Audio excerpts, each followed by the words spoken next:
Hello viewers, welcome to OP Talks. In this new series, we are trying to initiate discussions, debates and interviews on some of the important issues affecting the society at large. In today's episode, we are joined by Mr. Loknath Mishra, who has been working with migrations for more than 10 years. He has the field knowledge of working with migrants and HIV prevention in Ganjam district. Mr. Mishra, first of all, thanks a lot for joining Orissa Post Live on this special conversation on the issue of migration and the challenges ahead. Thank you. Thank you, Manish. Mr. Mishra, the state as well as the Ganjam administration is now all set to see a large flow of migrants coming back to the district. How well prepared do you think the Ganjam administration is right now to tackle the sudden inflow of migrants back to the state? From a district like Ganjam, about 7 lakh people are in migration. From each and every panchayat, there are people in migration. For example, one panchayat having more than 1,500 people are in migration and they are interested to return back to their villages. So keeping them in a quarantine facility and arranging multiple facilities for them, arranging logistics for them, it is definitely difficult. And at this point of time, we cannot say it is adequate and up to the mark. The government has planned quarantine centers at each panchayat. Have you talked to some of the sarpans or persons handling these quarantine centers? What kind of feedback you have got from them?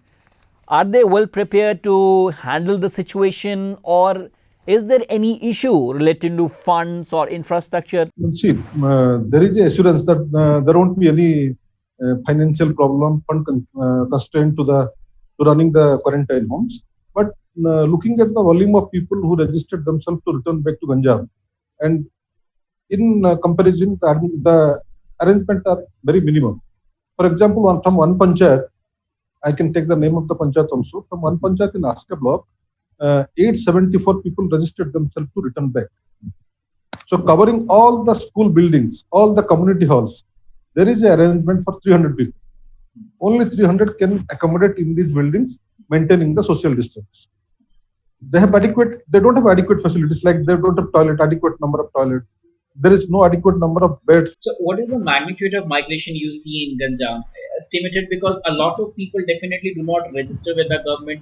They go through some private channels and they do not be counted in the government rolls. At any given point of time, we can see about 6 to 7 lakh migrants. That the number is less in summer days and the number is very high in other days. Because there are 2-3 categories of migrants. One is the people, those who are traditional migrants, and the second category is short-term migrants. So people from each and every village of rural Ganjam are in migration, young people particularly. When they want to return back, they registered themselves with the portal. But right now what we are seeing, that those who are registered and planning to return back, they are only the male single migrants. Maximum number of them are the male and single migrants. So as you pointed out, that most of the persons that are likely to come back to the state are single men. So does it mean that there will be very less flow of children and women coming to these quarantine centers? We are watching the registration details. So one is what is the number of pregnant women, what are the number of children, how many HIV infected people are returning back. All these things we are moving from panchayat to panchayat and collecting the information. So I took details of two panchayats, one from Beguniapada block and from Aska block. I found from one panchayat 500 people registered themselves to come back, and out of 500 only 4 are women. What are the challenges you see in front of the district administration to tackle the inflow of migrants? The short-term challenges are how maintaining the quarantine centers, because we don't have a very clear-cut plan how to maintain them. We have a budgetary provision, we know that, but how to keep the people property needs? What are the agenda? What are the daily activities? There is no such plan. And who will maintain the activities? A lot of people require counseling. A lot of people require health services. A lot of people require other services also. There are people with disability. There are people with many other issues. Mr. Mishra, in the last few days, what we have seen that the government official or government machineries are more confined towards COVID management.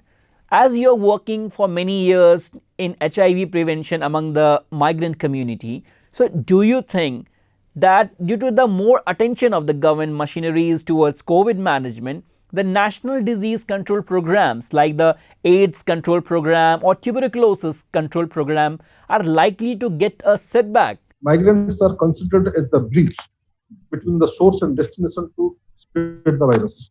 So when a lot of people, migrants, we are considering them as the bridge population, will back to Ganjam, and we don't have any facility to provide them behavior change communication, provide them safety practices, provide them other precautionary measures and awareness. So it is expected that there may be some other health issues to come, including HIV, that we have controlled over the period of years. Mr. Mishra, a large number of population is now expected to come down to their native places.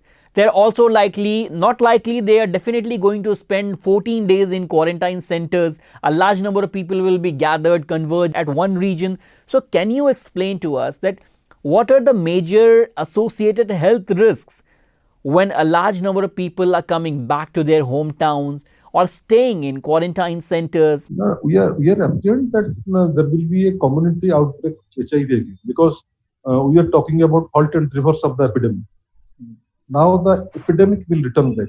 We have suggested, recently we have given a writing to Government of India and Government of Odisha that when the people are returning back and staying in quarantine, they should be screened for HIV.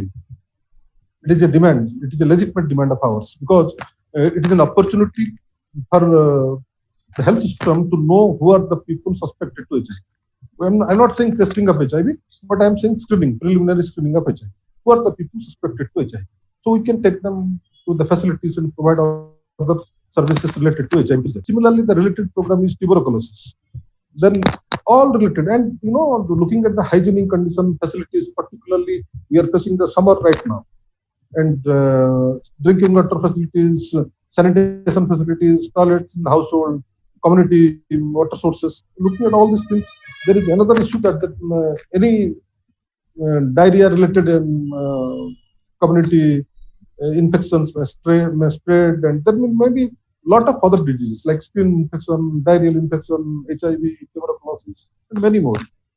Mr. Mishra, due to the lockdown, a large number of migrants who were stranded in some other states like Gujarat, Tamil Nadu, Kerala, they were already having the issue of loss of wages. A lot of them lost their jobs too.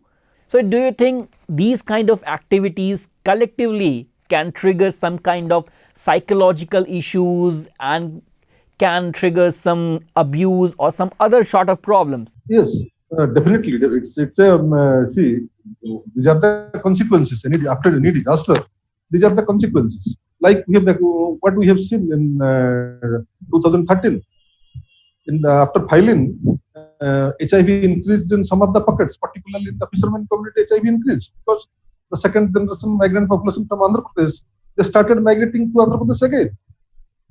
So that was become the bridge to increase HIV in those places. So likewise, the people who were traditionally migrating since the Nanka Durvikya of Odisha, since 150-60 years, traditionally migrating and earning their wages from the place of work, working in textile industries, working in other small manufacturing units in different places of the state, then they will come to the villages and they will remain without any job. Definitely, there will be trauma, there will be psychosocial problems, there will be multiple negative things will happen.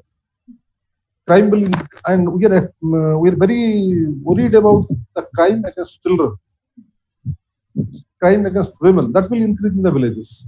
Thanks a lot, Mr. Mishra, for talking to Orissa Post Live and shed light on some of the important issues related to migration and the problems that are going to be highlighted in the days to come.